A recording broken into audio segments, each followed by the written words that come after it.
leves, moderados o graves, y depende de eso el tratamiento, ¿no?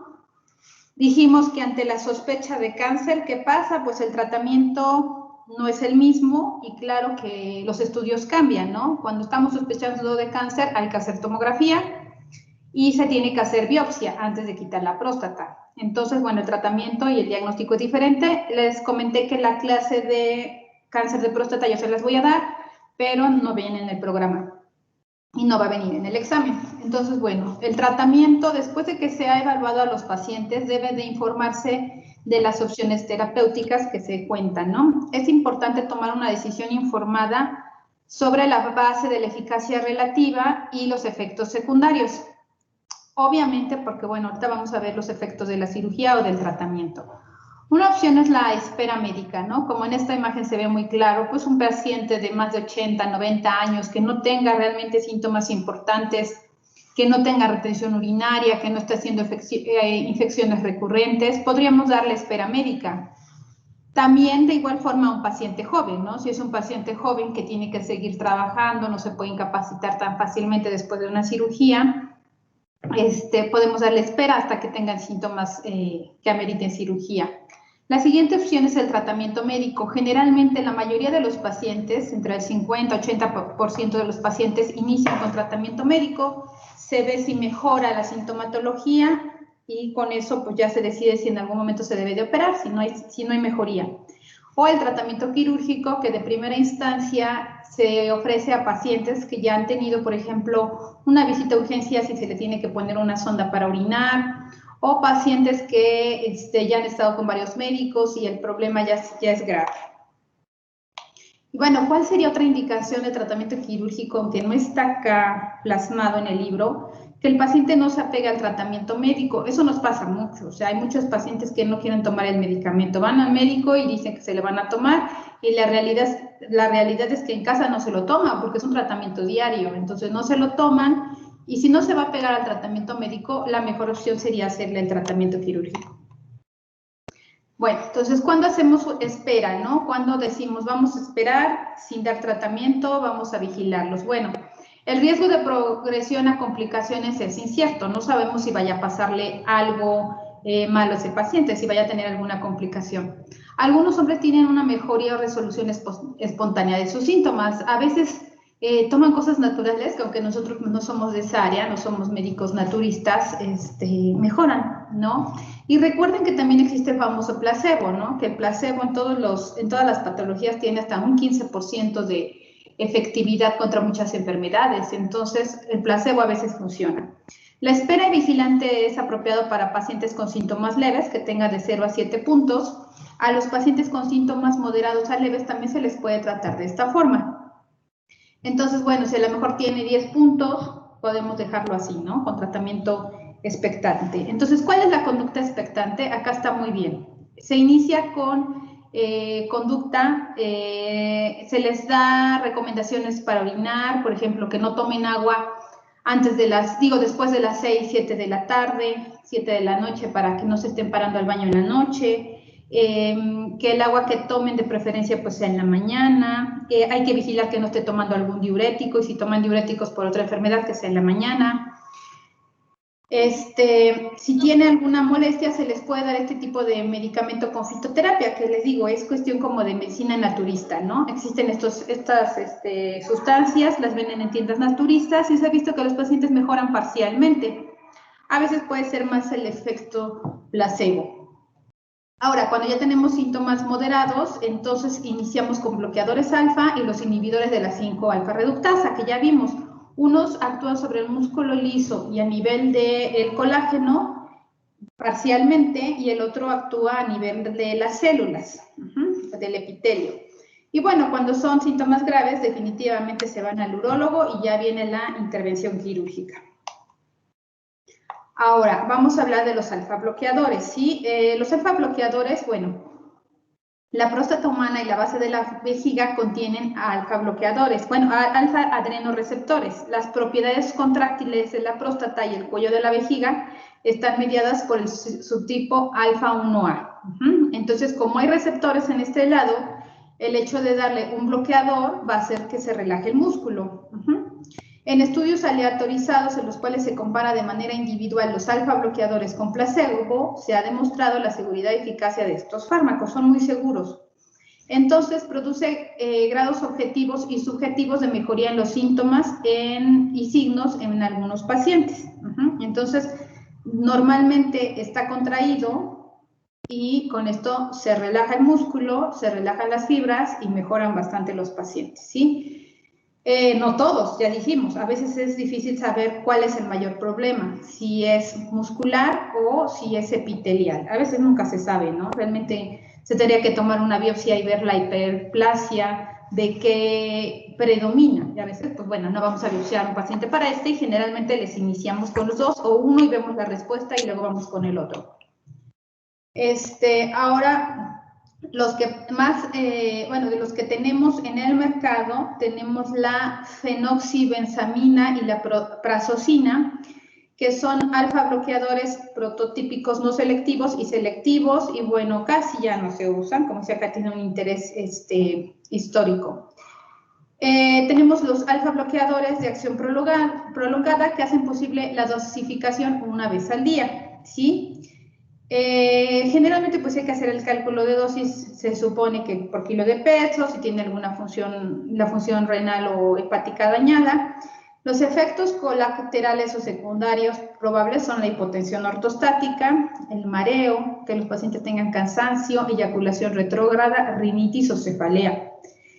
Y el bloqueo selectivo de los alfa-1A receptores produce menos efectos secundarios sistémicos, es innecesario calcular la dosis y aún pueden ocurrir otros efectos secundarios como la eyaculación retrógrada. Entonces, bueno, dentro del grupo de estos, de los alfa-1, que todavía se siguen usando un poco, es la terazocina y la doxazocina. Pero bueno, lo que ahora usamos son el selectivo. Y de los selectivos tenemos la tamsulosina, la alfusocina y la silodosina. En México el que más usamos es la tamsulosina y se les da una cápsula al día, y de 0.4 de 0.8 miligramos al día.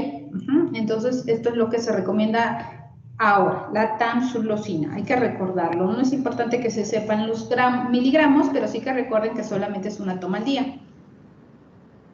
Ahora vamos a hablar de los inhibidores de la 5-alfa reductasa.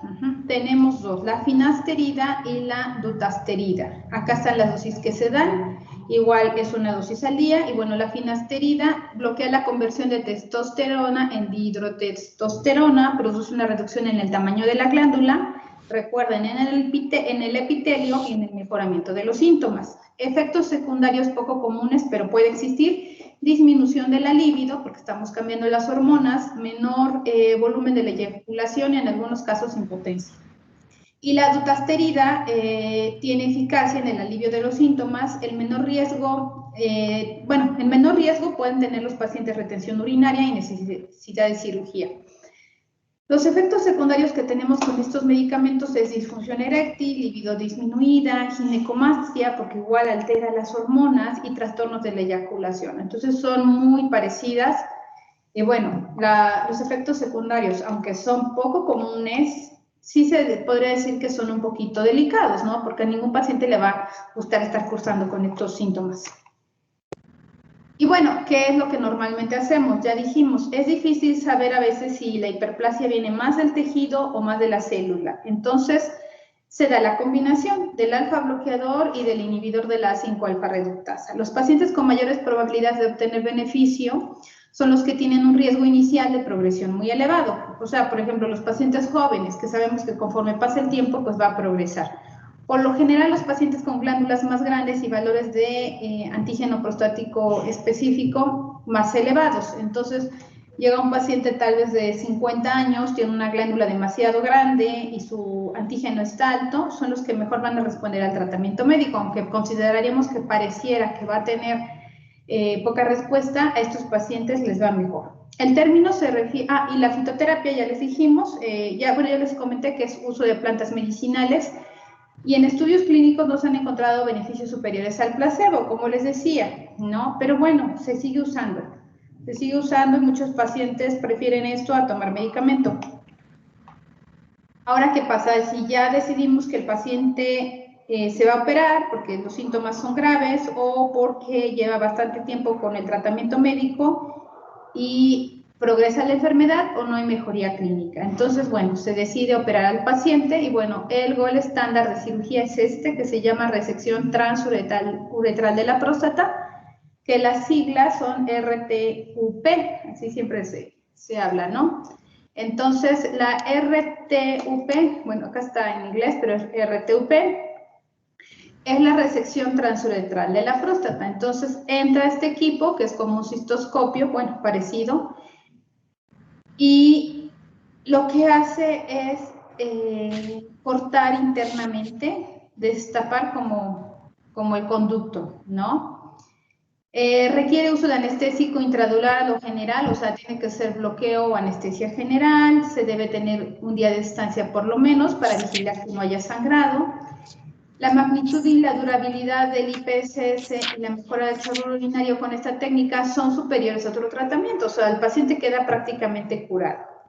Los riesgos de esta cirugía, porque bueno, que parece sencilla, que parece que no es tan invasiva, pues bueno, son eyaculación retrógrada, impotencia e incontinencia urinaria. Estas dos, pues puede ser temporal, pero la incontinencia no, a veces es definitiva, entonces el paciente pues todo el tiempo va a tener escurrimiento. ¿Qué pasa aquí? Pues no es que sea una cirugía mal hecha, sino que el paciente a lo mejor ya tiene una afección de las, ya habíamos visto, de las capas musculares porque lleva bastante tiempo con el problema. Ahora, las complicaciones en el momento de la cirugía es que no se la uretra, el hecho de tener que manipular acá la uretra prostática, pues se inflama, se puede cerrar, que se perfore la cápsula de la próstata, o sea, que se pase la resección hasta esta zona, y pues ¿qué pasa si perfora? Pues bueno, va a entrar este líquido que ponen los urólogos para abrir, que es como una agüita de glicerol, a los tejidos. Y si es grave, pues bueno, también tenemos este síndrome que se llama síndrome de resección transuretral. Como les dije, meten una solución, meten líquido para ir cortando la próstata y hirviendo, como que no pierda la visibilidad. Y el paciente absorbe este líquido y le causa hiponatremia. Entonces, el paciente, después de la cirugía, está con síntomas de hiponatremia. Ahora pasa menos porque el glicerol la verdad es que ha ayudado a que no presenten este problema. Antes porque se hacía con solución hipotónica, o sea, agua bidestilada, ¿no? Y porque tardaban bastante, o sea, una cirugía de 2 horas, estarle pasando agua, pues el paciente lo absorbe, ¿no? Ahora son cirugías más rápidas. Ahora, también tenemos otro que es la incisión transuretral de la próstata, que no es resección, sino nada más se incide, ¿no? Se realiza en pacientes con síntomas moderados a graves y que tengan una próstata pequeña. O sea, en una próstata pequeña pues no hay mucho tejido que quitar, entonces prácticamente solamente abren el conducto. Se hacen 2 cortes o uno pequeño en el cuello de la vejiga y la próstata. Alivia la presión y mejora el flujo de orina, pero no estamos resecando como tal el tejido. Casi ya no se hace, casi siempre los urólogos terminan quitando un poquito y pues ya se convierte en resección más que en incisión. Y bueno, tenemos otro que es la vaporización transuretral de la próstata, que bueno, es lo mismo que hacerlo con la técnica de resección, pero aquí usan una electrofulguración como ablación, como quemando el tejido, ¿no?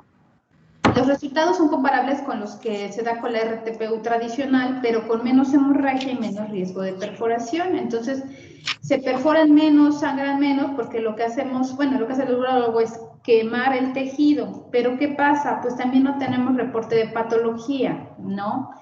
Si en algún momento, aunque ya dijimos, no es la zona de cáncer, pero en este paciente se presentara, pues bueno, no vamos a tener como tal un reporte histopatológico.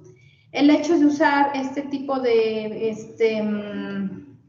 fulguración que es con láser, pues también es una herida por quemadura. Y las quemaduras también causan estenosis, recuerden. Entonces, aquí no lo dice, pero también hay riesgo de estenosis. No es lo que más se use, pero bueno, se hace, ¿no? Tenemos y bueno, también sube el costo, el láser es muy caro. Y la enucleación de la próstata con láser de Olmio, entonces se quita la próstata como se ve en esta imagen, entra el láser y se trata de resecar alrededor. Esa es una técnica complicada, la verdad es que yo no he visto a nadie que la haga acá bueno, México, de Ciudad de México sí la hacen, acá en Puebla no, es más complicada y bueno, se considera que este método proporciona el defecto más grande y tal vez la mayor durabilidad, porque quita prácticamente la cápsula completa, pero bueno, generalmente cuando quitan toda la próstata, toda la cápsula, es por cáncer y se hace cirugía abierta. Eso es la prostatectomía simple, que acá la estoy mencionando, es cuando la próstata es demasiado grande, más de 100 gramos, se debe de nuclear. Entonces se debe de quitar toda la próstata y bueno, aquí ¿qué queda? Pues aquí va a quedar un conducto prácticamente, pues queda acá un orificio, pero el hecho de que el paciente se le ponga una sonda para orinar, pues en algún momento se rellena este tejido, ¿no? Y bueno, también puede realizarse cuando hay un divertículo en la vejiga, que a veces está asociado, o cuando no es posible la colocación del paciente en litotomía dorsal, o sea, son pacientes que no toleran mucho la cirugía porque tienen un problema cardíaco, algún problema pulmonar. Tenemos la termoterapia transuretral con microondas, que bueno, se mete este catéter y con este catéter se dan ondas y con las ondas se quema un poco la próstata, ¿no? Así como un ultrasonido que también existe para cáncer de hígado, hepático, y se mete la sonda y quema. Se ha documentado mejoras en el IPSS, en la velocidad del chorro, y bueno, no hay confirmación visual de la ablación, ¿sí? Son como que vuelven a hacer el ultrasonido y sigue el mismo tamaño, pero el paciente tiene mejoría, ¿no? Entonces, bueno, se hacen pacientes que no toleran una cirugía, por ejemplo, que no puedan sangrar, como pacientes con algún trastorno, discrasia sanguínea.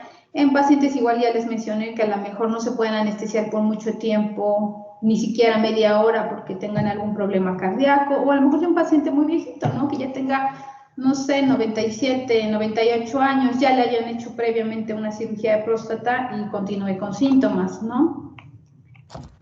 Y bueno, acá no lo puse porque, bueno, es algo que todavía no se hace mucho en México, pero ahora ya también se hace la prostatectomía por robot, por Da Vinci, sobre todo para cáncer, porque con esta técnica se ven mejor los nervios y los pacientes tienen menos complicaciones de disfunción eréctil, de incontinencia urinaria, entonces se hace. También se puede hacer por la laparoscopía, pero la realidad es que por la laparoscopía, poca gente tiene experiencia, se tardan demasiado tiempo y a veces pues es mejor, si la van a quitar toda, pues mejor quitarla por cirugía abierta, ¿no? Bueno, eso ya lo vamos a ver cuando veamos tratamiento de cáncer. No sé si tengan alguna duda de esto que vimos ahorita. ¿No? Bueno, ya le comenté a su compañero que cómo va a ser el examen. Nos vamos a dividir igual en 2 grupos como la vez pasada. Va a ser el siguiente jueves, entonces el lunes no tenemos clase para que puedan estudiar. Nos vemos el jueves, la misma dinámica, 10 preguntas. Y tienen que estar viendo en la cámara, mandarme foto cuando termine el examen y después ya los vería el 26 y el 29 para dar las 2 clases extras que les voy a dar. Y yo creo que el lunes 3, si no es festivo, porque no estoy segura si es festivo o no, o el jueves 6, nos vemos ya para entrega de calificaciones, ¿sí? Sí, doctora, gracias. Muchas gracias, hasta luego. Gracias. Gracias. Gracias, doctora.